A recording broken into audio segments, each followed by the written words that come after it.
Have you ever wondered why is it that in a world growing louder, faster, more chaotic by the day, some people still walk with calm, unshaken confidence, while others collapse under the weight of a single insult?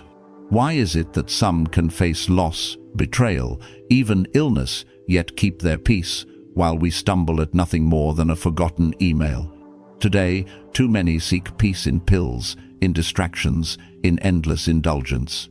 But the Stoics, the very philosophy that shaped emperors, forged warriors, and gave even slaves a mind freer than their chains, offers a different path. Simple practices, powerful enough to reshape your entire soul. And in this journey I will share with you 7 Stoic exercises for unshakable inner peace, the kind no storm outside can ever destroy. Stay with me until the very end, because I'll reveal the one exercise I use every single day. It may sound trivial at first, but it carried me through the darkest storms of my life, and it just might be what you need right now. Exercise 1. Negative visualization. Picture this: it's Monday morning. You drive to work, hoping for calm, but the moment you step into the office, the storm begins. A colleague mocks you. Your inbox holds an angry email. Your boss furious over a tiny mistake. Within minutes, your hope for peace is shattered. You ask yourself, why does everything feel so heavy? Why does life always disappoint? The Stoics knew this feeling. Marcus Aurelius once wrote, "Each morning, remind yourself, today I shall meet the ungrateful, the arrogant, the deceitful, the selfish." But they act this way out of ignorance. This is negative visualization. It may sound pessimistic, but it's not despair. It's armor. Like a soldier who expects blood and wounds because he expects them, he does not panic when they arrive. Modern example? Steve Jobs once said he looked into the mirror each morning and asked, "If today were the last day of my life, would I want to do what I am about to do?" By facing death and loss, he freed himself to live with clarity. So here's your challenge before bed tonight. Visualize tomorrow not as perfect, but imperfect. Picture the setbacks, the arguments, the disappointments, and when they come, you'll whisper, "I saw this coming. I am ready." This is the quiet strength of Stoicism. It turns life's blows into whispers, chaos into calm. Exercise 2. Self-control. Epictetus once said, "Some things are within our control, our thoughts, our choices, our actions, and some are not: our body, our reputation, our possessions." Peace comes from knowing the difference. Think about that for a moment. In today's world, true strength is not measured by how much you own, but by how little your desires own you. The most powerful man is not the one who controls nations, but the one who controls himself. Take Elon Musk as an example. He once revealed that he fasted one day every week, not for diet, not for trend, but to remind himself, if I lost everything, I would still survive. It wasn't punishment for the body, it was training for the mind. Real freedom, he knew, doesn't come from wealth, but from mastering the fear of losing it. Now ask yourself, what small act of control could you practice today? You don't need grand gestures. You could turn off your phone for 2 hours and give your full attention to what truly matters. You could skip breakfast once a week, just to prove you are stronger than your hunger. Or perhaps the hardest of all, you could choose silence when someone tries to provoke you. Every time you succeed in these small victories, you are building a muscle, the muscle of self-mastery. And like any muscle, the more you train it, the stronger it becomes. Because peace is not a gift. The world will not hand it to you. Peace is a skill earned through discipline. And every act of self-control whispers a powerful truth. You are the master of your mind, not the slave of your desires. Exercise 3. Don't fear ridicule. Think back. When was the last time you stopped yourself, simply because you feared what others might think? Maybe you wanted to raise your hand in class, sing at a party, wear something different, but the weight of judgment froze you in silence. This fear is ancient.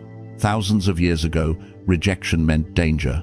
Being cast out of the tribe could cost you your life.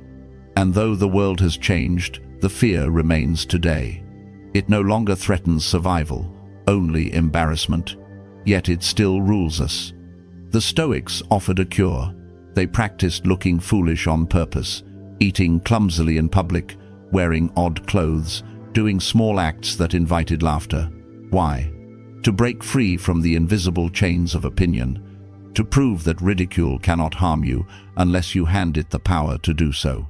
One story tells of the philosopher Diogenes, walking barefoot through crowded streets, eating like a beggar in the marketplace.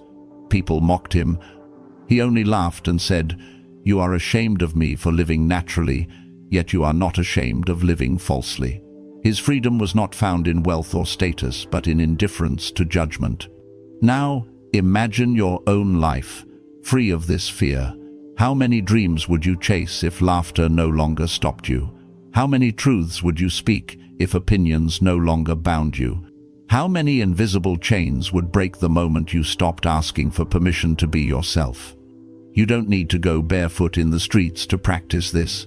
Start small. Speak one honest but unpopular opinion. Wear something you love, even if it's out of style. Admit a mistake openly, without excuses. Each time, you'll notice the world doesn't collapse, the laughter fades, and your courage grows stronger. The truth is, most people are too busy with their own insecurities to think about you for long, and once you realize that, ridicule loses its power. Freedom begins the moment you stop giving other people the keys to your peace. Exercise 4. Journaling. At the end of the day, when the world finally grows quiet, what do you do with the weight of your thoughts? Most people carry them into sleep, tangled and unresolved, but the Stoics chose a different path. They wrote, Marcus Aurelius, an emperor with the burdens of an empire, kept a private notebook. Not for speeches, not for the public, but for himself alone. In those pages, he poured out his doubts, his frustrations, his reminders to stay calm. Centuries later, we know it as meditations, but to him, it was simply a conversation with his own soul. Seneca too practiced this discipline. He described his nightly ritual. When the light has gone and my wife has fallen silent, I examine my entire day, what I did, what I said, hiding nothing from myself. By writing it down, he held himself accountable, and in that honesty, he found peace. Now think about your own life. How many nights have you replayed conversations in your head, wishing you'd spoken differently? How many times have regrets or worries stolen your sleep? Journaling is the release. The page becomes your confidant, a place where you can be unmasked, unfiltered, and completely honest. And you don't need to be a philosopher to begin. Write a single paragraph tonight. Ask yourself 3 questions. What did I do well today? Where did I fall short? What can I do better tomorrow? Over time, these notes become more than ink. They become a mirror. You will see your growth, your struggles, your victories. You will recognize patterns. You will catch yourself in your weaknesses and celebrate yourself in your strengths. Because writing is not about impressing others, it is about freeing yourself. The page is where you untangle the knots of the day and step into tomorrow lighter, calmer, stronger. Pick up the pen. Face yourself. In the silence of journaling, you may just discover the peace you've been chasing all along. Exercise 5. Memento mori. Remember this, you will die. 3 simple words, yet they carry the power to transform how you live. The Stoics called it memento mori, a reminder of mortality, not to make us fearful, but to wake us up, to strip away the trivial, to push us toward urgency, gratitude, and clarity. Seneca once wrote, "Let us prepare our minds as if we had reached the end of life. Let us postpone nothing. The one who finishes each day's life is never short of time." Think about that. How many of your worries would vanish if you truly remembered your days are numbered? Would that rude comment still matter? Would you waste hours scrolling or arguing about things that mean nothing? Or would you finally write that book, call someone you love, take the risk you've been delaying? Steve Jobs understood this. After his cancer diagnosis, he said, "Remembering that I'll be dead soon is the most important tool I've ever used to make big choices. Almost everything, pride, fear, expectation, falls away in the face of death, leaving only what truly matters. When you hold death in your mind, you stop postponing life. You stop waiting for the right time, because you see clearly time is never guaranteed. So try this tonight. Before you sleep, whisper, 'If tomorrow never comes, did I truly live today?' If the answer is no, change something, even something small. Memento mori is not despair, it is a call to awaken. Death is not the enemy, it is the reminder that life is precious. So live as if today were your last, because one day it will be. And when that day comes, you'll want to know you didn't just exist, you lived." Exercise 6.